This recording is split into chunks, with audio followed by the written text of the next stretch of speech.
Ishonadigan bo'lmabdi, gadoyni uziga bo'ladimi deb yozib qo'yibdi bitta. Chumo. Gadoy uzuv taqishga haqqi yo'qmi? Yo'q. Nima 100 ming so'mga shunchalik gadoylar pul topa olmaydimi? Ko'chada misol uchun gadoylar tilanchilik qilib, menimcha 200-300 ming kuniga pul topadi kamida. Asosiy joyi biza videolarimizda gadoy olib chiqmaganmiz. Qiynalgan odamni bir ko'rsatgan bo'lishimiz mumkin. Bu odam chumo videoda prosta kimdir tashab ketgan ovqatni borib turib yeganini, keyin o'sha odamning telefoni qolib ketganini men hozir qo'yib beraman. Telefoni qolib ketyapti, keyin egasiga berib yuboradi. O'sha holatni prosta ko'rsatib beramiz. Bu yerda bu bratan chumo bratan yozyaptilar, gadoy o'ziga bo'ladimi?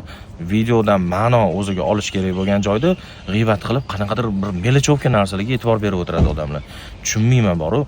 Uzuvchi bir 100 ming 150 ming turadigan narsada, любой bir bechara qiynalgan odam ham borib 100 mingga misol uchun olib uzuv taqa oladi. Yo nima, u umr davomida biror marta uylanmagan bo'ladi. Qancha o'sha nikoh uzugini taqadi kumush erkak kishi uylanganida. Bu odamlar shunaqa melichevka narsalarga e'tibor beradigan bo'lib ketgan. Billa gap shunaqa zo'r gaplarim bor, prosta gapirsam bor-ku. O'zim mazhabimni buzgan bo'laman. Xullas nima demoqchiman, mayda chuydi mana shunaqa chumolarga jo'natib qo'yinglar. Tushunsin, что любой odam o'zi uchun umri davomida biron marta bo'lsa ham, bitta dona bo'lsa ham 2 gram, 3 gramlik uzuv olib taqadi. Keyin gadoy deydigan joyiga gadoy tilanchilik qiladi. Ko'chada so'rab yuradi har kimlardan pulni, lekin birovni o'sha qolgan narsasini yeb qiynalgan odam, qanaqadir bir ovqatiga pul topa olmagan odamni misol uchun biz ko'rsatib beramiz, u odamni gadoy demaydi. Uni bo'mish deyish mumkin yoki qanaqadir bir kambag'al deyish mumkin yoki bechara deyish mumkin.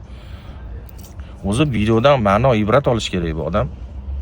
Bu faqat shu mana shunaqa negativlik qilib, birovlarni nerviga asabini buzib o'tiradi deb nima qilib.